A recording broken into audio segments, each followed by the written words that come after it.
Having a friend that is in a toxic relationship is almost equivalent to having someone in your life that is addicted to drugs.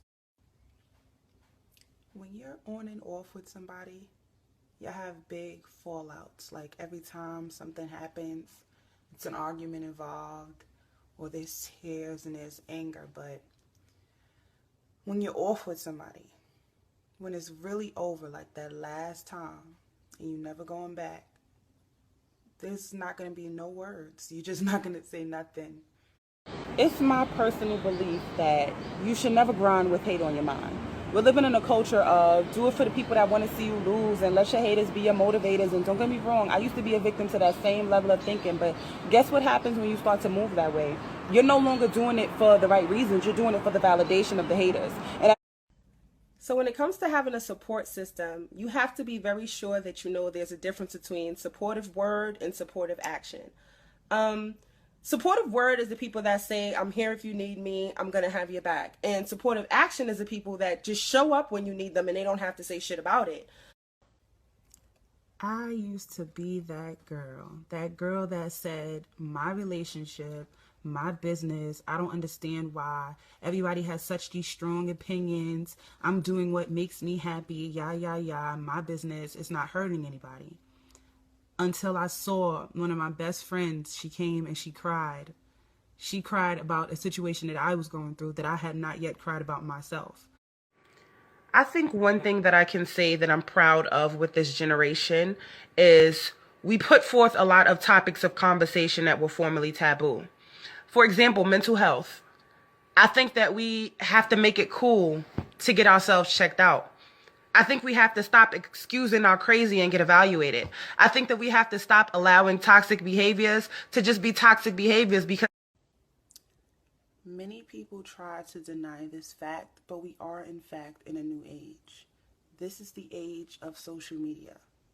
But living in the age of social media, I want you all to remember that none of this is real.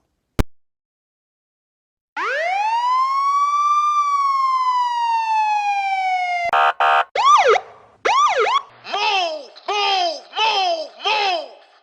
You have a right to speak up. Anything you do or say will be an inspiration to others. You have a right to be confident and proud. You have a right to remain yourself. Newsflash, I am hot. Burning up on what you not. Burning up, don't get too close. Burning up, you do the most.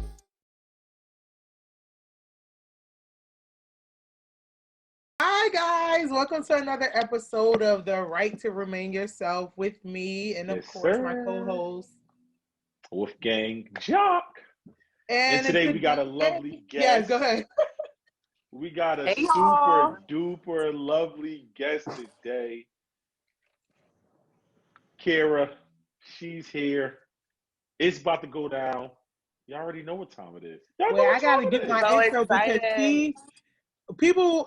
I will hope that people do know who you are, but for the people who don't, I'm pretty sure if you have not seen her, you've probably seen her tweets because every day when I'm on Instagram, I see one of your tweets going viral, one of your posts. I've been following you for a couple of years now. I can't even remember which year I started following you, but it was when you were more so doing your spoken word. But for those of you who don't know, she is a poet, an author, a mom, Yes. a real ass bitch, an influencer. I don't know, whatever you want to name it. She's all of that. Little bit of everything. Yes, and I think you're perfect for this show, especially being our first guest because it's the right to Oh, I remain. am? Yes, Oh my you God. are. Yeah, you our are. first You are. guest. Not to repeat for people who are just listening, you guys know we started this podcast stemming from WolfGangJoc and his experience from speaking out on the whole George Floyd situation as an officer that led him to being laid off. So this is how he developed the idea of creating a podcast called The Right to Remain Yourself. And it's just a space for people to not feel apologetic about being themselves and for people to be highlighted, not just for what they do, but who they are at their core. And that's what makes you a perfect episode. Oh my gosh. Perfect I'm so guest excited. because you are like unapologetically yourself, and what makes you an expert, what I say you're like an expert on relationships, is because you use your own personal experience as a marker for the do's and don'ts and the lessons that you learn through relationships. So I guess the first thing I want to know is, how did you even get to a point of being comfortable talking about a lot of this stuff that you talk about? Well, growing up, I was very quiet with my problems, and I would just go through things and not talk about them much. And then I realized that the more you suppress things, the faster it can lead to you being depressed by those things. So I was just like, I can't hold nothing in no more. I can't hold water. If something is going on, I got to talk about it, because once you talk about it and get it off your chest, then it's released from you. So that's why my first book that I wrote when I was a teenager, called Naked, is about being completely and emotionally vulnerable and bare for everyone to see without having anything to hide behind those walls. And then when you wrote that first book, did you have the platform that you have now? Well, I'm sure not, but was it? No. No? So it was like just me coming out of high school going, yo, I got stories to tell, and I don't know if anybody's gonna care, but I'm gonna write this book, you know. Kara, I remember my first book signing. We were like walking around like, hey, can you guys come check out my book? It was awesome. When did it click for you that people wanted to hear you speak? No matter about what, but they wanted to hear you talk. They wanted to hear your truth, and they wanted you to help them out with their truth. Like, when did that click? Like, damn, they listening to me. 2015, years after I published my first book. I didn't have like a huge social media platform. I was on like Instagram, Twitter, and all of these things, but of course nobody knew who I was. Like, I feel like when you're a celebrity, that's when you get the validation. I'm not a celebrity. I wasn't even a popular author at the time. And then I had this viral poetry video that got 3 million views in the first day. Wow. Damn. And I said, damn, they kind of listening to me. Hold on. Wow. They watching my problems. They listening to what I gotta speak on. So from then on, it was just like, okay, I guess I gotta say my truth. You gotta say your truth. That is crazy. Like, well, let's start with, I really wanted to kind of get into like relationships, because I talk about relationships a lot, but for real, I only had one real boyfriend. The rest of them don't really count.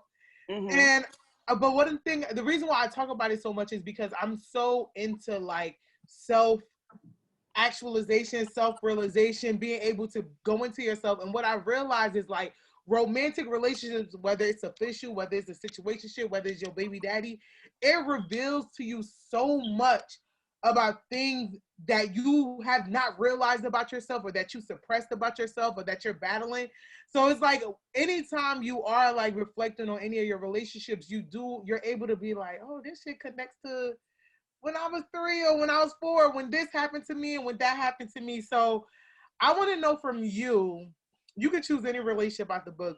Give me a time or example of a romantic relationship and how it revealed to you something about yourself that wasn't consciously in front of your face at the time.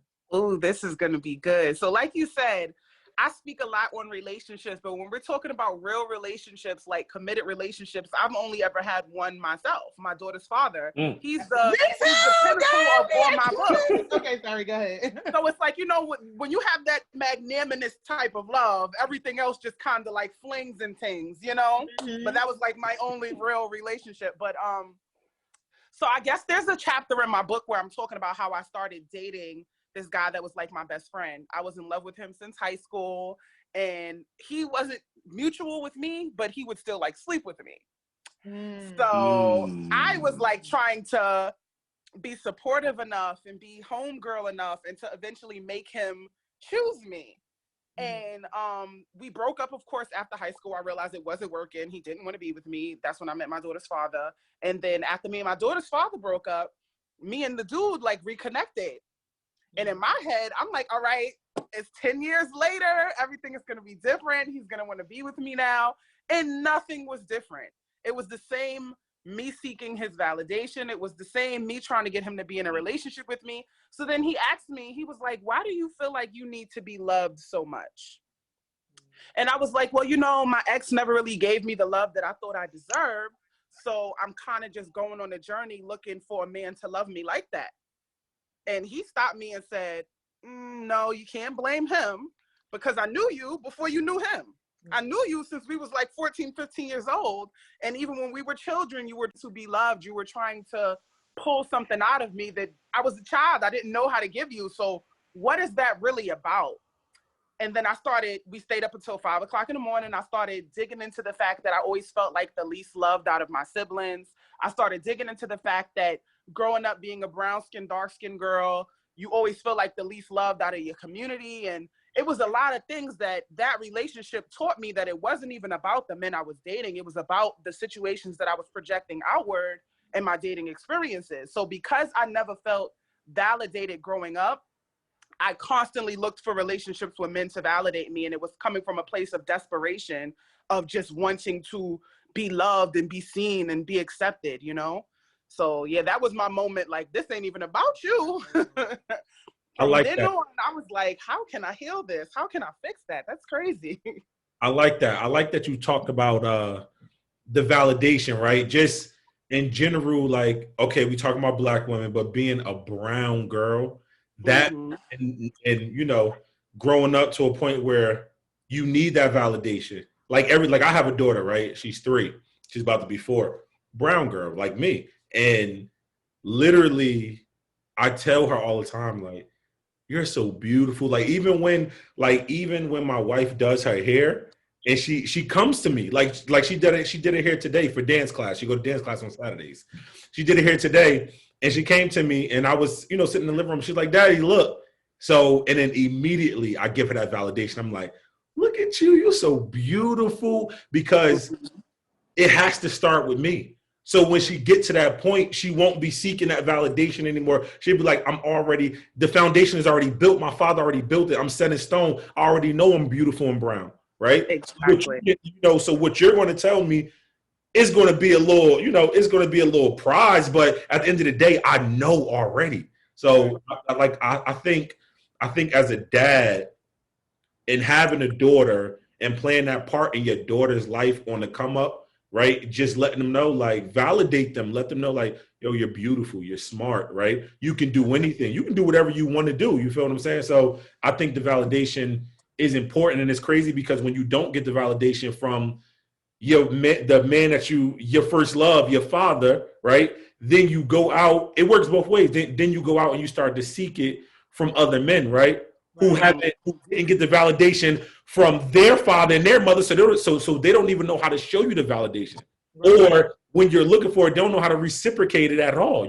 So it's a healing journey for sure. It is, and I'm glad that you guys brought like the whole the brown skin part of it, because I feel like even if you didn't grow up directly in a home that was like not telling you were beautiful and stuff, I think it's just a societal thing that a lot of brown girls walk around seeking validation, because as from youngin, you see the light-skinned, long-haired, pretty girl getting that natural attention that we didn't get naturally as a kid. Even if you got it at home, like me and all my sisters are brown skin. When I got to school is when I really saw colorism and how a lot of the light-skinned girls got more attention than I did. So I'm a millennial. So being a child of the 90s, everything was just for me box. Everything was perms and boxes, and you need to straighten your hair. So going to school, the first time, I can remember vividly the first time I was told I was ugly. I was 5 years old and I had a crush on a boy. And he liked me at first. He was like, oh, she's cute. I'm cute. We started, this is my boyfriend. We're 5. We're in camp, right? Mm-hmm. And then I had a Latina best friend. So once he seen my best friend, he was like, oh, no, I don't want the ugly one anymore. Wow. She's ugly. Wow. She's black as hell. So you see my complexion now is a little bit lighter. As we get older, we get a little bit lighter. But when I was growing up, I was like super. When you were a kid, you outside all day. I was deep melanin. I know. Deep melanin, right? So people will think like, oh, you bleaching, but it's just that we in the house more when we get older. When you outside in the sun all day as a child, we was way more chocolate back then. Right. So I was super deep tone chocolate and she was super pale yellow. So when he told me, like, I don't want that one, I want the pretty one, you're ugly. And that stuck with me at 5 years old. Wow. I was 5 years old. So imagine from 5 years old on, feeling like that's the ugly one. Right. That's the one without the good hair. She's not this, she's not that. that's crazy because men, even because we are millennials, right?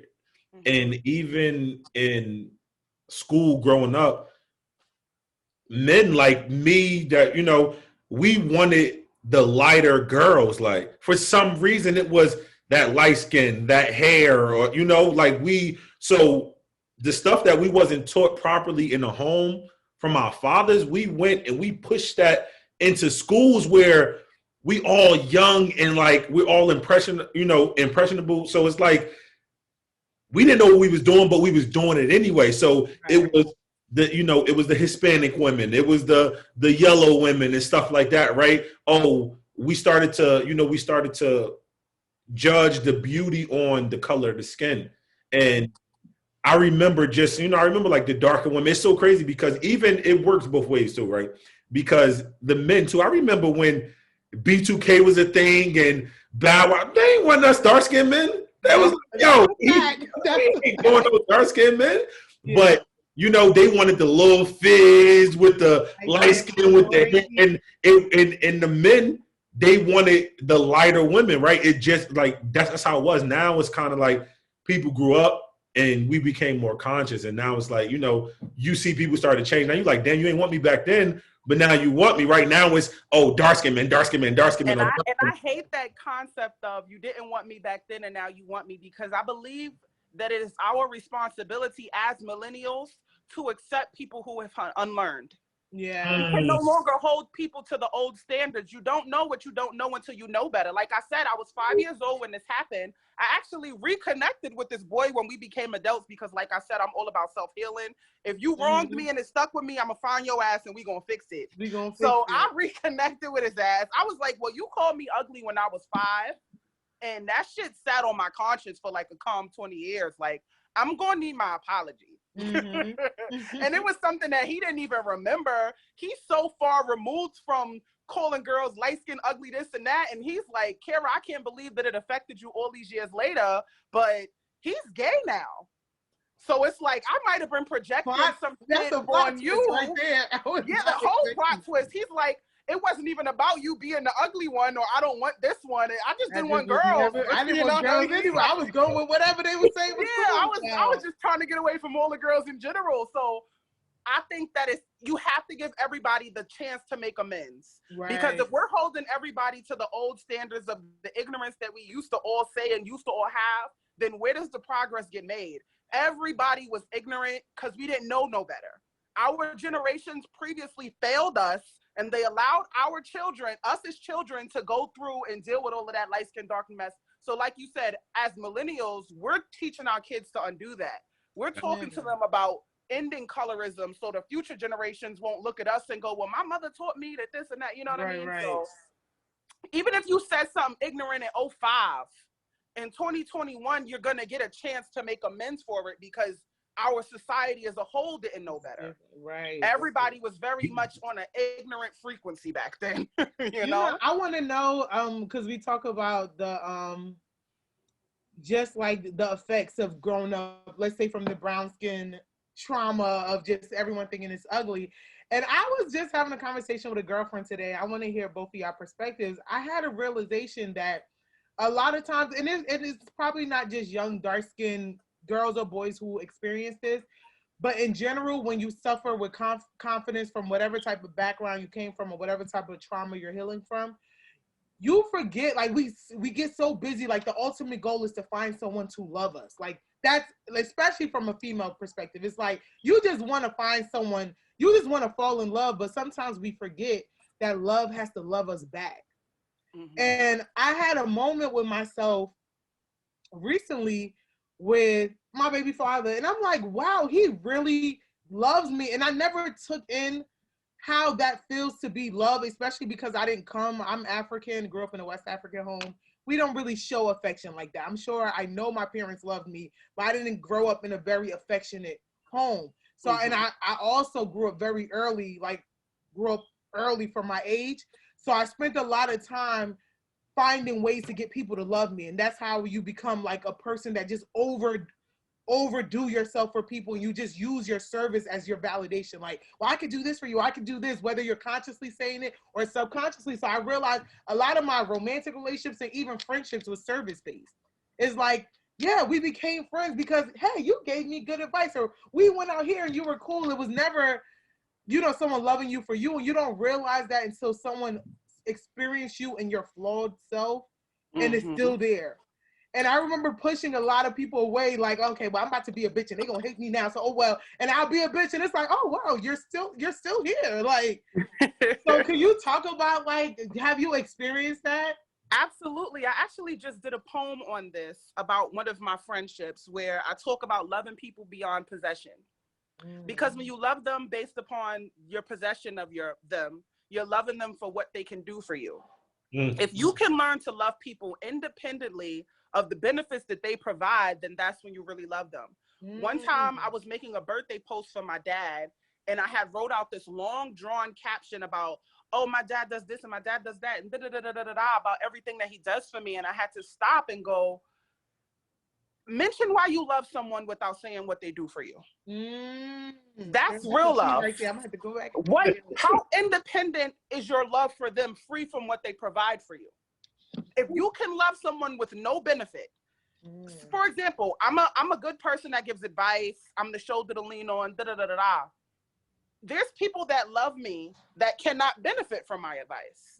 They love me for my light. They love me for my happiness. They love me for the type of mother I am.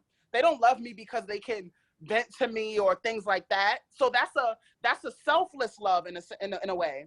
So you have to love yourself free from what you can do for other people, as well as loving other people free from what they can do to you. Like, love without possession, like Michael Jackson said, we wasn't listening. We wasn't listening to love outside of your own personal gain, to love outside of your benefit. Do you still love your best friend if they can't come through for you? Right. Do you still love your husband or your wife if you don't benefit from their hobbies and their behaviors? How much do we really love people? It's a powerful thing when you question it, This is a generic question, but you would think it's simple, but I want to hear your perspective. Like, the answer will be simple. How much does self-love play in your romantic relationships? Like, what's the impact of the love that you have for yourself on your romantic relationships? Unpopular opinion. I know that society teaches people that you cannot find love until you love yourself. I disagree with that because I've witnessed it with my own eyes. Some people will love you into loving yourself. Some people will love you more than you love yourself and teach you how to love yourself. There's times where you can have a man who just doesn't give a fuck about his own life, and you can come along and love him into believing that he's worthy of something. You can find a woman who feels like she's the ugliest person in the world, and a man can come along and love her correctly into seeing her own worth. So society tries to push this notion that nobody will love you until you love yourself. But some people are so pure and so genuine that they can love you into loving yourself. They can believe in you into believing in yourself. So I don't encourage that, because I encourage doing it on your own. I want everybody to do it on their own, and I want everybody to find that love within, so that way if that person leaves, you're not lacking anything because you was whole when you met them. But realistically speaking, everybody is not whole out here. Some people are saved by their marriages. Some people are saved by meeting that right man or meeting that right woman or meeting that good friend. So it's just knowing yourself well enough to know if you need to be whole on your own first, or do you need to allow someone to come and fill in those places. Like I said, that's an unpopular opinion, but I've seen it with my own eyes. I done seen damsels in distress get loved back to life correctly and healthily, I should say. That is real. I never thought about it that way. They try to tell you that nobody will love you until you love yourself. How many times have you been friends with a woman, just speaking from a homegirl perspective? You got a friend who's in a toxic relationship. She's settling for this. She's settling for that. She don't love herself. She don't see her worth. But you're her friend, and you see her worth. and you know what she means to this world, and you speak love into her, and you speak light into her, until eventually she starts to believe it and she starts to see it. Right. Did you not love her because she didn't love herself? A lot of my friends could attest to that, and y'all better, because that is real. That's real. So I had a friend one time come over to my house and cry because I was in a toxic relationship, and I was fine with it. Mm-hmm. I'm going, I don't understand why you're so mad. And she's boohoo crying because she's like, you're so amazing. You deserve so much more.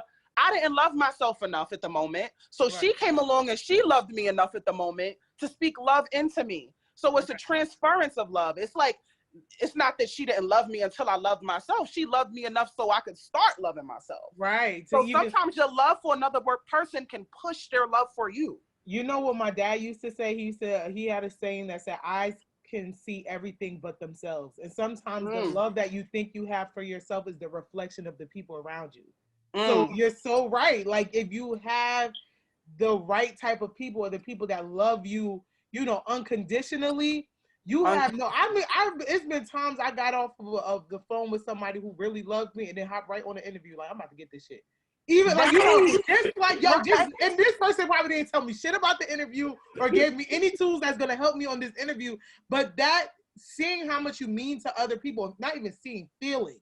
Because it's not even anything that they do specifically. It's just, you just feel. I was just talking to a friend today, and I said, I know this applies for me because I always say the perfect person has 50%, functions with 50% of their heart and 50% of their mind, and there's no such thing as the perfect person. So basically, everyone either functions more heart than mind, and more heart than more mind than heart.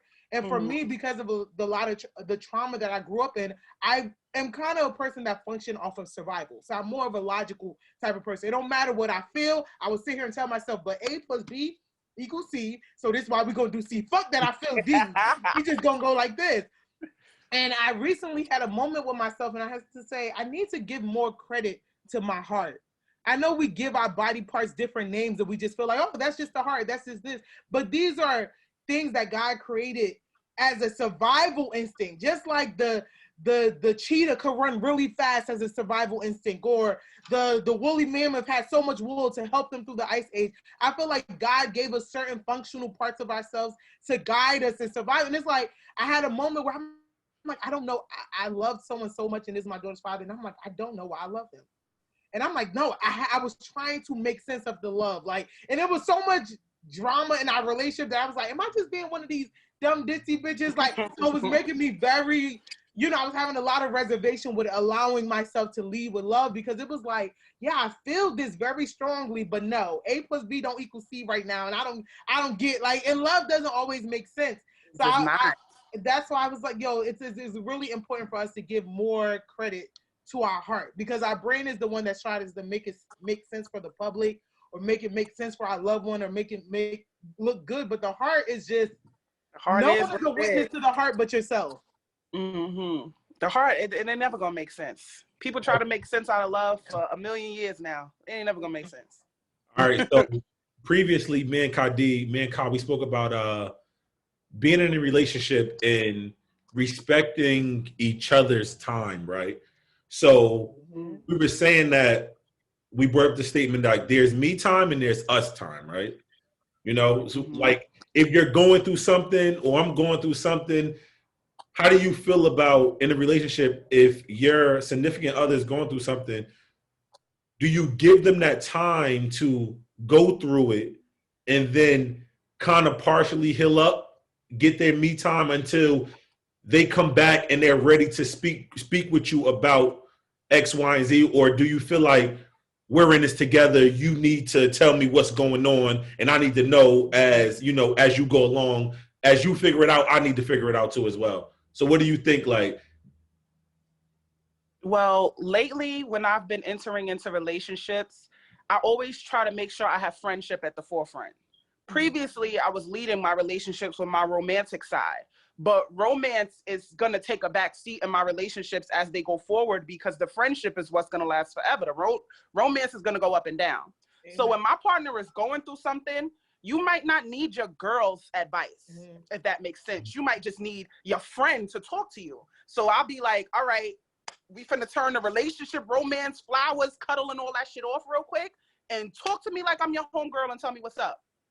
And when you open up that floor for them to just be friends with you, independent from them being your partner, it allows them to be so much more free with what they need to tell you. So I have a way to me. It's like magic. I can get men to tell me anything. Because I'm going to make you feel like you're not even talking to your girl right now. You're going to forget that we was even fucking last week. You're going to forget that we cuddle. You're going to forget you oogly googly eyes for me. You're really going to feel like you're talking to your best friend, your homegirl, your sister. Because I feel like in relationships, everybody always has that person that, oh, I need to tell my best friend this, I need to tell this, that. Why can't you be that in your relationship? Right.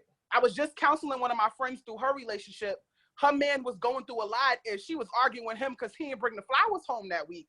I said, this ain't the week for flowers. Right. This week and be his friend this week and let that man vent. Let him get what he got to get out on the table. Sometimes that romantic shit got to take a back seat to the friendship. And on some real shit, friends first, what's going on in life? Right. What's going on with your family? What's going on with work? What's going on with your friends? And that has helped me. Listen, I got men from 15 years ago stalking me now because they love right, no, for real. When you not here, yes, no, that's real. They need somebody to talk to. So it's like, yeah, the sex is cool and the come here, baby, put your head on my shoulder is cool, but sometimes you don't even want to do that. You just want to talk to your friends.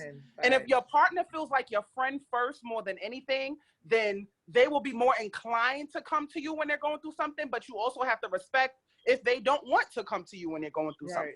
You got to know before you get into a relationship with them, are they the type of person that handles problems more independently, or do they need me to come there and swoop in? So just, it's a matter of giving people what they need and not what you want to give them.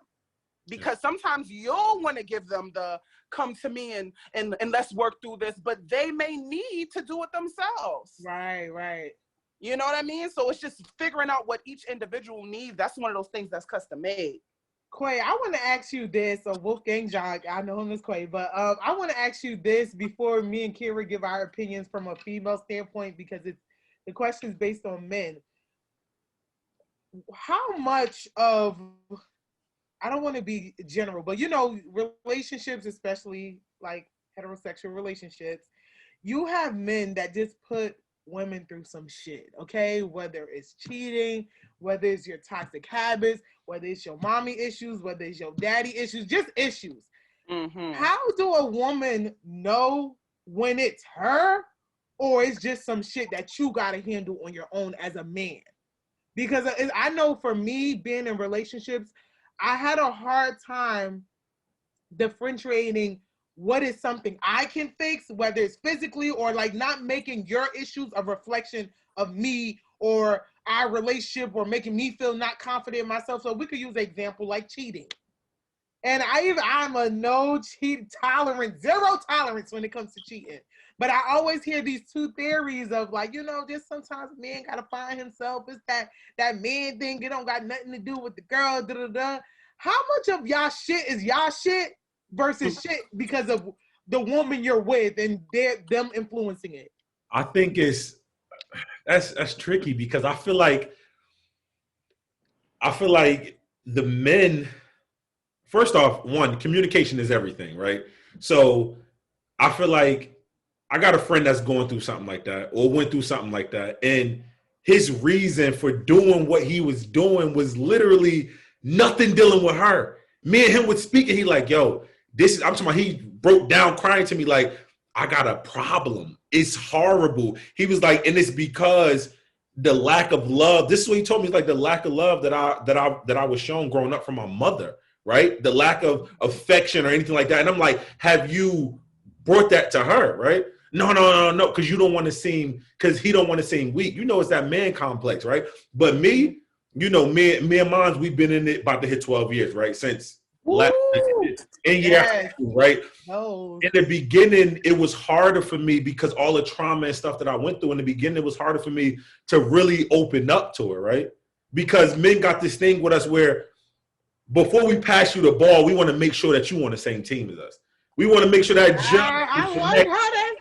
So it's like, all right, I'm a dribble down that way. I'm a dribble over there, but I'm gonna be like, I see you with your hands open, but I don't know if you all this trauma I went through, I don't know if I could throw you this ball. But then it get to a point where it just, I don't know, it just clicked, right? 12 years in, not 12 years in, but it clicked years ago. And I just feel like, that's my dog. Like, yo, you gonna know this, you know how I feel. Like, you feel what I'm saying? So I think it's that, I think the communication is key, like having them hard conversations and starting to begin to like understand each other. But I definitely, a lot of the stuff, some men just out here, don't get me wrong, some men just out here and they just do it because they just want to do it, right? You want your cake and you eat it too, right? You see a buffet, you like, damn, I want that, I want that, I want that. Sometimes they just don't have an excuse. But the men that, well, it's no excuse for cheating, period, point blank. Sometimes they just don't have, what should I say?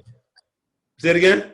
They don't have control over it. Yes, sometimes they just don't have control, right? So the ones who can identify the problem, it is imperative that you go and you speak to your better half and be like, yo, look, this is this, right? You know, now some women might be like, I don't want to hear that bullshit. What you talking about? Your parents, like, but if you sit there and you understand that man, then maybe you can get, to the deeper root of the problem or whatever. But yeah. I think of scenarios like that is just what like speaks to what Kira said. Well, what we were talking about with self-love, I feel like in situations like that, that's when kind of having the self-love first before you get into a relationship helps. Because it's like, yeah, after, I know for me, if my dude come and say, oh, I'm cheating because I have mama issues, what the fuck I'm supposed to do with that information? Transform into your mother and take a time machine back into 3 and make her love you more? Like, it's like, even though some communication is key, but at the same time, what do you do with that? And I've seen a lot of women, even if you do decide to walk away after a dude cheat on you, that shit hurts. You carry that with you, especially when you take it as if it was something that you did or something that you didn't have going for yourself. So it's like, in situations like that, I wish some of y'all niggas would heal first before y'all come into situation and damage people more, especially people like talking to you and talking to Kira. I could just tell, and I was just telling my friends like this, we got to take this, our ability to self-evaluate or look at situations and be able to tap into, okay, this is why I felt this way. This is what, like, just being able to figure ourselves out as a gift. Because a lot of times I didn't have empathy for friends and family who'll be going through some shit. I'm just like, well, why don't you just heal yourself? And I realized, like, my ability to do that, whether it takes the same day or a couple of years from now, is a gift from God that everyone doesn't have. So imagine you come into a relationship with your trauma, your baggage, and you're doing these things to somebody who don't have the ability to get to that moment, whether they decide to leave you or not, to realize, yo, what this person did had nothing to do with me. And now not only do they carry it on to future relationships, God forbid they have kids, this becomes like a generational thing, All right, cool. Do you have, I wanted to ask Clay first because he was the guy, but what's your stance on that? Have you had any experiences where you like struggle with like, okay, this nigga gotta be fucked up, but I don't know if it's me or if it's him. Should I stick around? Absolutely. I was getting cheated on for pretty much the entirety of my relationship with my ex. And once we broke up, that's when we were able to have candid conversations, because we broke up and clearly we had a child. So we had to figure out, how do we go forward with life, not being in a relationship, but having to be in each other's lives. So we started watching this show on OWN called Black Love. Y'all seen that show? Oh, yes. So we sat down for like a week straight and we watched all the Black Love episodes, because it's like, all right, we're not together, but we are family. So we got to figure this out. I'm watching these people who have survived 20 years of existing with motherfuckers go through their problems. So we applied some of those questions from Black Love into our relationship to figure out where it went wrong. And ultimately, he was cheating on me for 2 reasons. 3 reasons, I should say. 1, because he had an addiction. Mm-hmm. Even if we had sex 3 times a day, he would find time to go fuck someone else. Wow. 2, because he didn't trust me, because I have a flirtatious nature, and he got cheated on by the ex-girlfriend before me. So he felt like, oh, she's flirting, she's doing her too. And 3, I didn't really have myself that well put together, because I was battling depression and childhood depression and things like that. So it was like, I'm not that attracted to my woman. So I'm going out there to find and sleep with other women that I'm more attractive to. Like, my girl not even getting her hair done. These bitches out here look amazing. So I had to bring it back to him and go, you know, if you would have spoke love and light into me through my depression, then I would have been able to bounce out of it. But cheating on someone that already feels bad about themselves, that's just making me feel worse and worse and worse. That's taking my self-esteem and throwing it through the ringer. Because every time you cheat, I feel uglier and uglier. And I feel like, oh my God, why even try? He's going to cheat on me anyway. I remember there was a period in our relationship where I did start fixing myself up, hair on point, nails, clothes, all of that. I was looking sexy for months straight. And he still cheated. And I was like, all right, this ain't about me now. This is you. This is you. Right. This is I don't want to hear that shit no more. But you know, this is a serious part of it that our community doesn't really speak on. We talk about how women that are like overly promiscuous might have had some trauma in their past. They might have had to grow up a little bit too soon. They might have went through something that they don't want to talk about. These girls that society sees, oh, she's a fast ass. Somebody might have did something to her to cause her to be fast. And she's out here 13, 12 years old, spiraling. It's something there. Thanks. Black boys, you hear these stories about these black boys. I've gone through and asked so many men, how old were you when you lost your virginity? They'll be like 12. Talk about it. They'll be like 12. I'll be like, how old was the person? They'll be like 23. Absolutely. And I'll be like, sweetheart, you were molested. That's why you have this addiction, because you don't even realize what happened to you. Absolutely. You don't even realize how losing your virginity as a little ass boy to a grown ass woman affected you. Absolutely. And this is so many men in our community. We're seeing it as, oh, these niggas just like the fuck. And it's like, nah, y'all are traumatized and y'all are not acknowledging that fact. Absolutely. Go through a group of niggas from the hood and ask them how old was they when they lost Trust me, their I've virginity. never met anybody from the hood that told me They'd that be like 23-year-old, 24-year-old grown-ass women fucking on little 12, 13-year-old boys. And then they spend the rest of their life carrying that addiction and that misrespect for women because they got taken advantage of.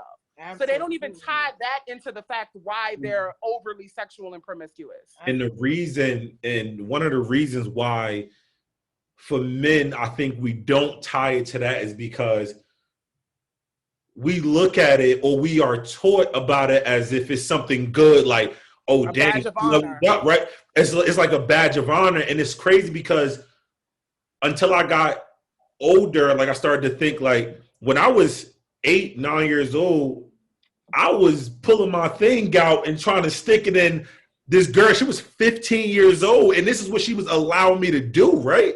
And everybody around you just think like, oh, all right, Quake got the older girlfriend or something like that. But she's 14, 15 years old. I'm 8, 9, 10. I can't think about my son being 10 years old and doing something like that. But for years and years, I wore that like a badge of honor. For years and years, you know, I was taught and wore that like a badge of honor. I was like, damn, this is what I'm doing. I'm ahead of y'all because of this. But in actuality, I was traumatized. It was trauma. Like, it was trauma. And you get to that point where you get older and you start to think like, damn, that wasn't right. Because now you have little ones under you and you like, oh, I would kill somebody if this happened. You're bugging. Right, stop that. That's not a badge of honor. You can't do it like that. So definitely, but that's the reason that they don't look at it as trauma. That we don't look at it as trauma is because everybody teaches us men that it's a badge of honor. But vice versa, then you know, is. I think another thing it does for men is like that experience stuff like that is like they don't see their value outside of physical experience, aka sex. Because I had a guy tell me like, yo, it's so weird to me. Like after we had sex, like you could be mad about something. After we had sex, you still mad. Like that shit don't like, you know, it don't fix it. It don't like sway you or make you feel like, okay, we had sex, we're good now. Like you'll still go back to, yeah, well, this is what I had a problem with. And I'm like, yeah, it's like women want to be like, it's so much that men, especially black men, bring to the dynamic of the relationship. And a lot of them don't realize that outside of finances and sex, they really don't feel. And the fact that society praises like, okay, you a man, you having sex, that's good enough, that they don't even realize the void is not that you're trying to fill sexual void. It's the fact that you are still feeling unfulfilled while still fucking all these women. Exactly. And the reality is because you have not experienced a love or experienced a self-love where you realize that you are more valuable than your penis. You are more valuable than what you provide financially. Like, you know, as a woman, you've been in love before. Like, sometimes you just want to be in the presence of your man. Like, or whatever you love about your man, whether it's how he thinks or how funny he is, it's like, sometimes they don't see that in themselves. They don't. And you know what aids this problem with men's inability to acknowledge certain feelings? I feel like as women, our ancestors put something in us to do the self-work and heal, to acknowledge everything. I can clearly call out my flaws. I can call out my triggers. I can call out my traumas. I can call out everything because I've gone on this journey of self-work and self-healing. A lot of men aren't able to do that because society has it in the way that in the Black community, white community, whatever community, that men are the perpetrators and women are the victims. Mm-hmm. So when you have a situation where the woman is the perpetrator, it's hard for them to embrace that they are the victim in something. Right. Because society doesn't have it to where men are victims. I know men who are in abusive relationships, and came out on the other side of that with trust issues and anger issues, and they don't even acknowledge that the fact that they were in an abusive relationship because society teaches you that, oh yeah, you know, my girl, she just crazy, oh, she smacked the shit out of me, they try to make that seem normalized. Mm-hmm. So a lot of men are dealing with domestic violence, they're dealing with molestation, they're dealing with all of these traumas that they don't even know what to call it. They just think it's normal. Right. And because we can identify it and go, no, that's not normal. That's not okay that she used to cut your shit up and bleach your clothes and do all of these things. That's abuse. That's abuse for real. But women in society are seen as victims and men are seen as the perpetrators. So when you have the men who have been victims to that for so long, they can't even understand what's happened to them because they're not allowing themselves to see themselves as someone who's been through those things. They get to that point where they like, yeah, it does. They get to a point where you see the videos on social media where the girls act crazy and the men like, I like her a little bit crazy. Bro, she's bugging. She just snatched the gun out the dresser and put it to your head. And like, she's bugging. Like, I wouldn't want to go to sleep around her. Like, you feel? But that's just like, we have made everything like that normal, and vice versa with the men too. Like, for a girl to be talking or playing on TikTok like she's texting somebody, and the first thing the guy do is grab her up. Like, yeah. What? Wait, can we talk about this really quick? You just made me think of this. I just saw, you know, Wendy Williams is doing her, what is it? A biopic. Yeah. And, you know, she's spilling all the tea about her ex-husband and stuff like that. And I saw a blog posted, she said that she knew about the mistress and her husband's relationship. It was going on for like about 13 years, or she knew about it for 13 years. And like, you know, she was saying like how she used to disrespect Wendy in front of him. And of course, we all know he got her pregnant. But the headlines read, she was like, oh yeah, I knew her. She was basically the girl was stupid. Like, all she had to say was like, yeah, she was one of those girls that's not all the way smart. And just like, you know, her approach, just with me watching the little clip, I think her interview was with Andy Cohen. She was really more so coming at the woman. Like, you know what I'm saying? Like, yeah, she's dumb, she's this. And I'm like, at no point does she speaks about how stupid or how disrespectful, the same word she's using for this woman, she didn't use on how that is for a man that you've been with for over 20 years. Change his life. Like, you know, forget that he was just your man. He had to clear, he was your manager. He was your quote unquote best friend. He was all these things. And I was like, at no moment that I felt like she gave him the accountability he deserved for what happened in the situation in comparison to the girl who you said was just a bottle girl.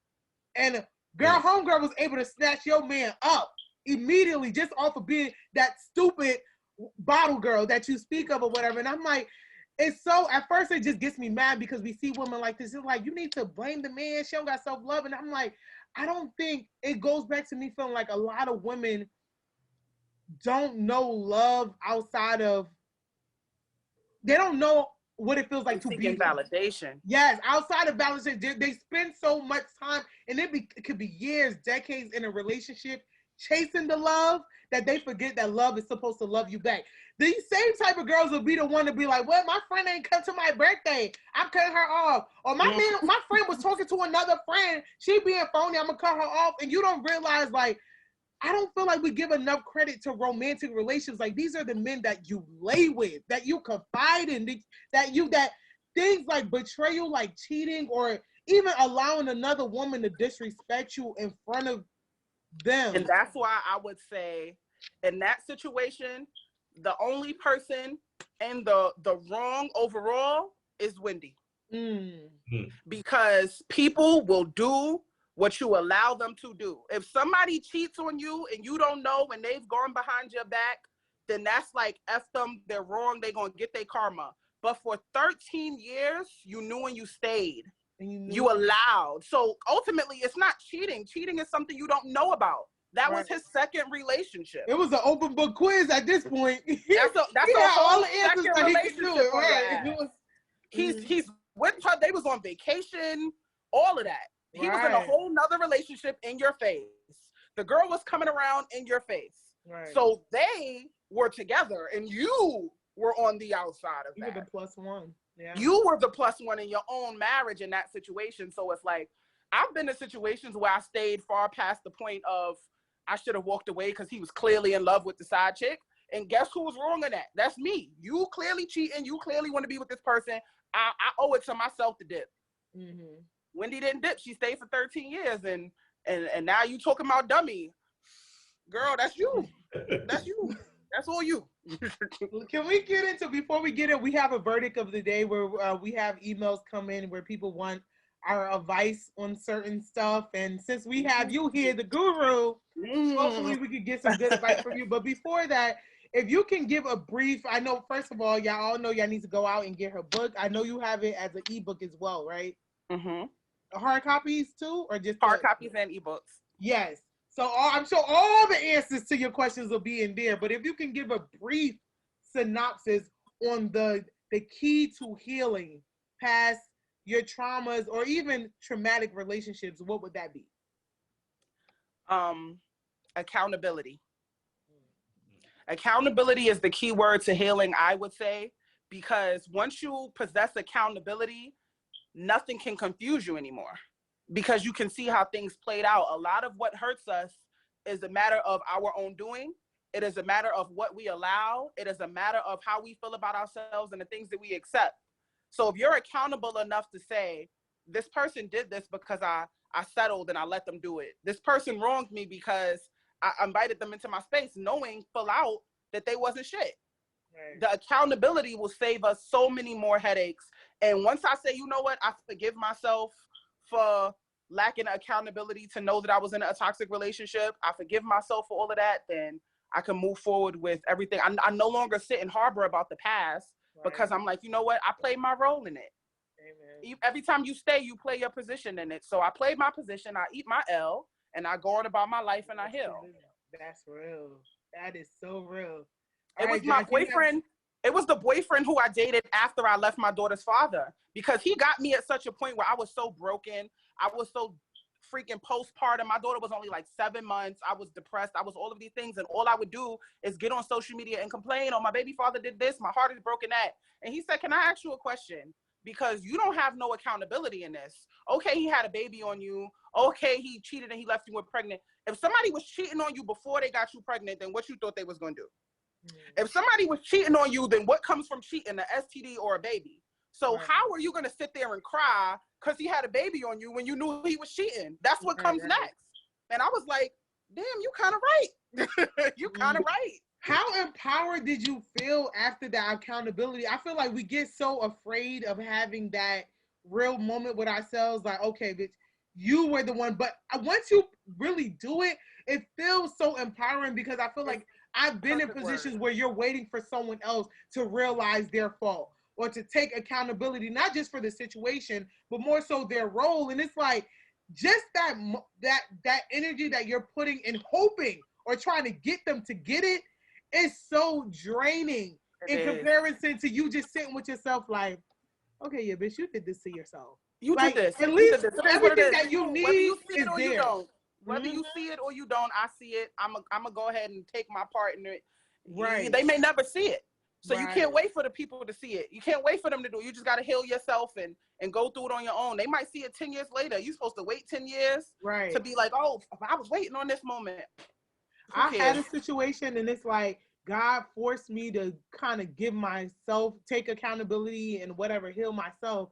And when he was finally ready to be accountable, I was so over him. I'm like, yo, he was saying all the things that I'm like, I wish you came to this realization a long time ago. But in the moment, I'm like, damn, as much as I thought I needed this, I really didn't. Like, once you heal yourself, it's like. You give yourself your own closure. Right. It's like, thanks, but I'm past that. Right. So how's you and your, before we even get into the question, I'm interested in knowing how are you and your daughter's father's relationship now? Oh, we got smoke. Wait, what's the DJ? You're gonna have to put the DJ scratch on this because he's extremely private. Okay. And I'm a public figure. Yes. Facts. So I done went and wrote 3 books about this nigga. I'm on podcasts talking about him. He hates it. And I just keep doing it because it's like, it's my story. Nobody can take my story from me. I'm sorry. I have to tell my truth. I made a movie about the nigga. He hates it. So we got smoke. Anytime I get on social media, we got to have an argument.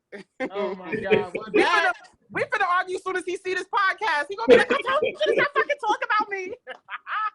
Well, that's another thing. The experiences you create for people, you have no say on how they decide to heal it. Exactly. The public, and this has helped me and helps me. And I know that me sharing my story, I have gotten hundreds and thousands of people out of toxic relationships. Absolutely. So you just gonna have to be mad. I'm helping people. Right. I can't help it. Let me shift the topic a little bit, right? Mm-hmm. Being a public figure, right? So because you got more smoke in the game than I'm new to this. I'm new, like within the last 8-9 months, everything took off for me. So I'm new, but what is the most, if there's anything that you had to change becoming that public figure, whatever it may be, like, is there anything that you feel like I had to like tone down on this or I had to shift this, like you just out there? Because kind of where I'm at now, it's like now they're getting, you see what you get, right? You know, always been like that. It's just I didn't have the platform that I have now. So now that I have a platform, now it's like, yo, what you getting, what you seeing is what you getting. And you know, some people, because I know some people that probably be upset with you who never even met you, just like, how could you say this? How could you? It's like, bro, like I can't tone this down now. Like being a public figure, I have to give you all this smoke and everything that I feel like is true to me. So I think that's kind of where I'm at, like stuck in the middle of second guessing a little bit of like right before I post, where I'm kind of like, nah, I gotta give them this. Like this is bigger than just it being. It's bigger than just it being my brand. It has to be. This is what's true to me, and I know it's gonna help other people out. Forget about how you may feel like, but it's rough out here being a public figure or being looked at as a public figure. For me, I would say that initially, I'm a poet, right? Before I was a public figure, I was just a known poet. And in the poetry community, there's a certain, what is this word I'm looking for? Prestigiousness in the poet world. So there's the poets, they talk like this and they're respect and high and honor and all of these things that you think of when you think of spoken word poet. And I'm not that girl. I'm from Harlem. I'm vulgar. I curse. So I was like, I have to figure out a way to maintain my love for poetry, but just be transparent. And I decided that I just stopped listening to people. I've had millionaires and managers and teams of people that have come and tell me, oh, you need to polish up this and you need to polish up that. And then once I started being around these people that had these public figure brand pages and aesthetics where they had like, okay, this post goes in order from that post, and make sure you're scheduling this, and That's what I turn like about social you media too. into a business. I was like, none of them are happy. Yeah. Imagine getting on your Instagram or your Twitter or your real ass page and not being able to be yourself, having to worry about what the audience wants to hear, having to clean it up to appeal to a crowd. You're going to be stuck in that shell for the rest of your life if you do that. Right. So when I decided that I was, all right, people call me a public figure, everybody wants to know about me, then you're going to get me. Whether I'm talking about Black issues in our community, whether I'm talking about love and relationships, whether I'm talking about mental health, or whether I'm talking about sucking dick. It's gonna be raw because I'm not about to fit into an aesthetic because no one person is one way. Absolutely. Every single person, these activists, these entrepreneurs, everybody is multifaceted. And we present ourselves on social media as if we're one way and nobody's happy. They want to break out that shell. They want to talk about their sexual experiences. They want to talk about Black economics. And how many times you've heard a porn star or a video vixen girl try to speak on a serious issue and people be like, oh, Like, bitch, shut up. Nobody's trying to hear that shit. Yeah. Or you hear the activist girl try to twerk on camera or something. They be like, if you don't sit down and go to a march or something. Right. So I was like, I don't want that for myself. I need to be able to be myself. And that's why in every room I walk into, I'm going to get my respect because I've maintained my era of being multifaceted. Whether I'm at a Black conference talking about group economics in our community, or whether I'm at a fucking porn conference talking about which position is the best to ride in. Right. Listen, you just got to be yourself. See, that's what I like about you. I like when you the post you post first off, you flood it with the post, and you not like I'm about to fix the aesthetics of my page, and it's gonna be you about to get what you going to get me. Whatever comes to your head. And it's crazy because when it first started to happen for me, I had a real close friend, and we don't even talk no more. All after everything, the viral and stuff, I had a real close friend tell me, now you got them looking, you need to do this. He was like, stop trying to worry about this. Stop trying to, or I had a friend to tell me like, yo, all right, your name is out there. Stop speaking on, I had a friend tell me your name is out there. Stop speaking on the Black issues. They know what you stand for. Right. You got to get everything. Like, so if I want to give you this and give you this and give you that, you just going to have to be accepting of it. But when I told my close friend, like at the time, I told him like, yo, I got to do, this is what I want to do. I don't want to be just one-sided, right? You got to get Quay. You want to get all the Quay. I want people to look at me and be like, damn, that been Quay since that was Quay forever in school time. Feel what I'm saying? So he just didn't agree with it because he was like, well, we finally get into the position where we need, so I need you to do this. No. I'm in the position now. That's one thing I noticed too. Gaining this platform, I didn't know how many people just wanted to hear me talk. Yeah. Just wanted to hear me talk. They wanted, and I feel like I've been in training for this all my life because I've been given advice on whatever it may be, relationships, mental illness, anything to my friends growing up.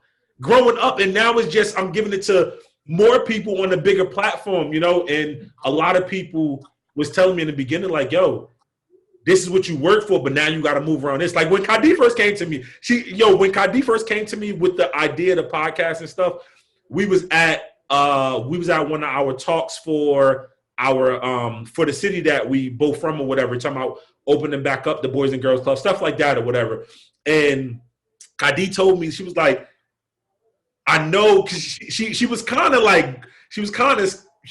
like dancing around, and she was like, I know you do the music, but I just see it's a much bigger avenue to you. I can see it right now, and people love to hear you speak. What about this? And she ran it past me, and she must thought I was gonna be like, nah, I'm just gonna focus on that. I was like, yo, that's a dope idea. Let's do it. Like, let's do it. Let's put our hands into every bucket that's true to us. You feel what I'm saying? So, one thing I would say about social media, I worked in media for like over 5 years. Like I worked at Viacom for the Wendy Williams show, Sirius XM. The beauty of social media is what the audience craves is authenticity. And I worked in programming, and I sat in these meetings and watched these people who controlled media for years having panic attacks. Like, okay, literally we'll call all the interns, like, all right, let's get every intern in the building in this room and help them come up with ideas on how we can target this audience and target that audience. And it's like, wow, like social media changed the game, because for real, all the audience wants is authenticity. It's like a bunch of friends just getting together. And it's like, when I stroll through my social media, it's like, yo, if I want to see some twerking shit, oh, let me see what City Girls talking about. Oh, if I want to see some political shit, let me go on Angela Rye stuff. I just saw that they were like, we just seek authenticity on all levels, no matter what the topic is. And that's the beauty of you guys, like, having platforms that you have and being conscious about your authenticity, because they can feel it. Don't let the followers feel you. People can feel when it's not real, when it's not authentic, and I think that's how you are able to progress beyond social media, when you're authentic. I remember when I first started, of course, I was broke as hell. Everybody was like, all right, you got so many followers, you have to portray yourself as a get money bitch now, because people on social media are going to look up to people that got money. You got to start dressing like you got money, your hair, your talk. You got to start talking like a boss. And you want to do entrepreneurship, you got to start talking like your business is already successful. And I was like, yeah, but transparency is my avenue. So I want to bring my followers along with my journey of how I go from being the broke bitch to the get money bitch. I don't want to act like I'm a get money bitch, because those people on social media will sell you ways to get money with no motherfucking money. And so my followers know. Bite them in the ass a lot of times. I've seen it. My followers know from when I was couch hopping with my daughter, I was still going live. Right. Now when I just made $45,000 the other day in one day. I'm still the same person, because I'm taking y'all along the journey of the come up, to be able to witness somebody that was, damn, I remember when that girl had a GoFundMe just to make her goddamn movie. Now she's sitting here making. I remember I donated to that. I remember. Hey, oh, God bless you, girl. Right? Yep. Yes. So it's like taking people, even with the journey of my relationships, to my finances, to my weight loss, to my mental health. I'm just so open with everything that I go through, because I know that people don't know how to be open with themselves, but they will read a post from me that will allow them to log off and be transparent with themselves. Yes. So if I'm in a depressive funk, I posted the other day, I've been feeling like shit for the past 40 days, but I got up and I shaved my legs. They might not talk about that on social media, but they save it and they go and they deal with it within their real life. Yes. How do I get myself out of this depressive funk now? I'm starting the conversations that everybody doesn't have to be transparent like you, but you can trigger that realism within themselves for them to go, okay, she could do it, I could do it. Let's get it. Right. Yeah. Hey, I sent the verdict to your email, so let's get it before we get off. Pull it up really quick. Let's see. I hope it's a good question now. Did I get it? Okay, I got it. All right. So here it is. Hold on. Yes. I know what time it is. It's time for What's the Verdict? Let's go. Hi, my name is Diana. I'm 30 years old and engaged. When I was in college, I was dating someone else, and it lasted 6 years. He was my first everything. We were so in love. I recently ran into him, and it's like we never skipped a beat. The connection is on a different level. We've stayed in touch, and he recently told me he wants to try again. We are older and more mature, and I feel like we never get this chance again. I also feel like we have something special. Should we try again, or should I stay content in my current relationship? What's the verdict? Ooh, I ain't see that. I ain't feel the last part. I'm about to. This got a man. She thinking about going back to her old flame. Kimber, you want to kick it off, or what? What are we gonna do? Listen, I am an advocate for leaving relationships when you feel unfulfilled. I don't want no man to stay with me if his heart is with somebody else.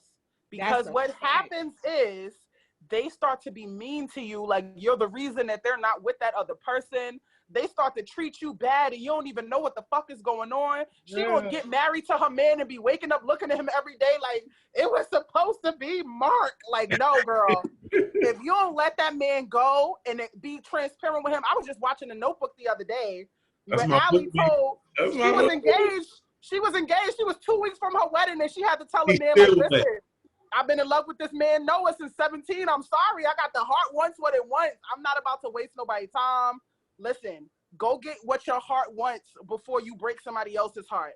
And the bad thing about it is that man's heart may be broke either way, but it's going to break his heart much more if you waste his time. He cannot get his time back the longer that you stay with him knowing that you want to be with somebody else. That's a fact. So go ahead and give him That's the peace definitely sign. along the lines what I was thinking. I had a moment with someone when I was in a relationship, someone that I was previously in love with came back, and I'm like, nah. So I was totally not interested. Like, I'd have upgraded from you. So if you even feel like that's a question, like, should I go back? That means you're completely unfulfilled in your current relationship.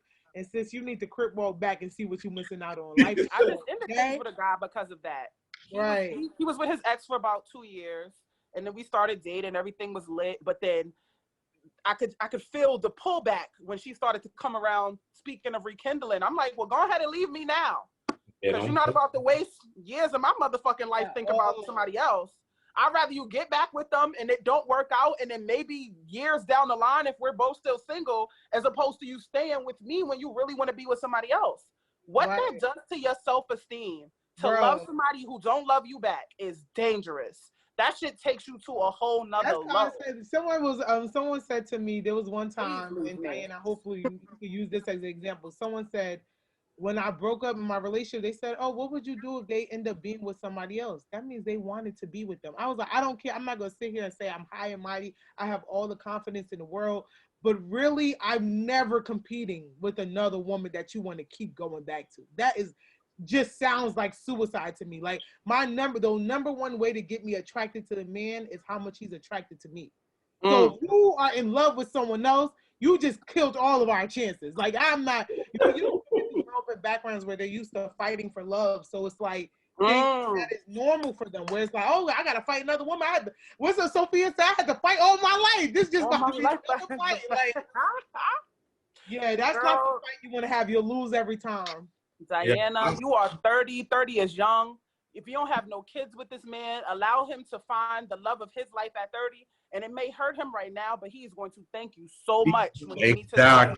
When he meets his other half, he's going to be like, I thank God I did not marry that girl that I thought that I wanted, because I'm so happy with the woman that I'm with. Absolutely. And if you don't allow him that, if you keep him on the side knowing that y'all ain't it for each other, you know? Like, I'm in love. 6 years is not a little bit of time. That's over half a decade, girl. And y'all still clicked again? You got to go fulfill yourself, sis. You got to go. You 30. It's time to go. Go fulfill yourself. Don't, because, a lot of people get stuck in a relationship where they are stuck in with kids, or, if you empty, or even like, that's my, I preach that. Even if you got kids in a relationship, if you ain't happy, those kids going to grow up. You going to be all right. You gonna be all right. Like, I tell my wife now, right? We two kids in, we ain't having no more, please God. But I tell her now, right? My son 10, my daughter about to be 4. It's like, if we are not happy in this relationship, deuces. It's done, right? Forget all that. Oh, we gotta stay together. If we're going to be fooling ourselves, and it's going to be a bigger problem down the line, and it's going to wear on our son and wear on our daughter. I'm just not for it. I'm not for it. Like, I get it. It's a big thing to have a 2-parent home and things like that, or what. But if it's a 2-parent home and the home is unhealthy, we all lose. The whole family lose. So it's like, yo, if you got to go, then go. If I got to go, then I need to go. Like, we can't pretend. So I tell her, yo, I'm not doing nobody no favors. Exactly. Go fulfill yourself. Get up out of there. You scared to leave, or you don't want to hurt their feelings, or y'all got time and you ain't doing them no favors. And at least I feel like you spend a certain amount of time with somebody, you should at least gain the amount of love for at least human decency. Even if you're not in love with them no more, not attracted to them, at least have some sense of human decency. And I think you get that naturally by just being around somebody for a long period of time. You see their struggles, you know their vulnerabilities. It's like the last thing you want to do is to just create a long-term pain for them that's not necessary. So sometimes the best thing to do is leave. And if you questioning to be back with somebody else, then... And also at the same time, somebody leaving you will hurt you a lot less than them having an affair on you. That's a Because if you got all these feelings for this man now, and y'all is just engaged, say you go and you stay with Mark. I'm giving her fake husband a name. You stay with Mark and you and Mark get married. Y'all 2 years in down the line, you still in love with John. So you gonna start cheating on John with him, and now you've broken Mark's trust. You've wasted Mark's years. It's like, just leave now, because you already know where your heart is at. And like you said, it's a human decency way to leave. It's a way that you leave someone that is compassionate. It's bye, it's over. But trust me, that cheat is gonna hurt so much more, because you're gonna cheat. You're gonna cheat. You gonna cheat. Cheat on your husband, girl. Yeah. The heart wants what wholeheartedly the in love heart with wants. your first. Sometimes the heart want to This leave. nigga took your whole virginity. He was your first everything. You gonna cheat. All right? So just go ahead and leave that man down. You're going to cheat. That's a fact. Oh my God, Kara, You were amazing. Our first guest, you were like, Fire. you go for 16 hours. Really? I don't even know how long it's been. How long? Yes, has it been? no, I feel like I'm just talking to a bunch of friends right now. We're gonna plug in a lot of the information on our YouTube, but if you want to plug yourself in, let them know what you got going on. Shout out your books and everything. Please give them where they can, because I know they're gonna go looking. I am Kara J across all social media platforms: Twitter, Facebook, Instagram, TikTok now too. I have 3 books out: Naked, Breaking Point, and Healing Point. So Naked is about embracing your vulnerability and expressing yourself, being emotionally naked. Breaking Point is about breaking out of those toxic habits and relationships that no longer serve your higher self. And the Healing Point is about what you do once you leave. Once you leave that bad job, once you leave that bad man, once you leave that bad friendship, that's the next step. And I'm currently working on my 4th book now, so stay tuned.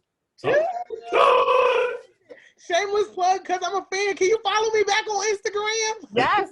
Tell me your social media. I got you. It's I done changed it so many times. It's XO._KADI. Got you. I'm gonna DM you now so you can get it. But Yo, thank you so much. You were amazing. Thank you for having me. So, I love it. We're gonna It's the edit right this to remain part out. yourself.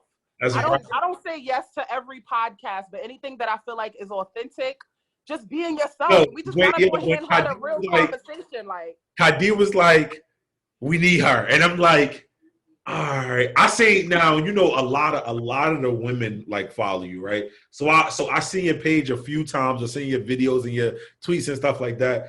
And I'm like, all right, we're gonna go for it. So everything just meshed so well, like with what we stand for and what you stand for. So we was like, yo, we just gonna go for it. What's the most she can say? No? All right, then okay, fine, thanks for your time.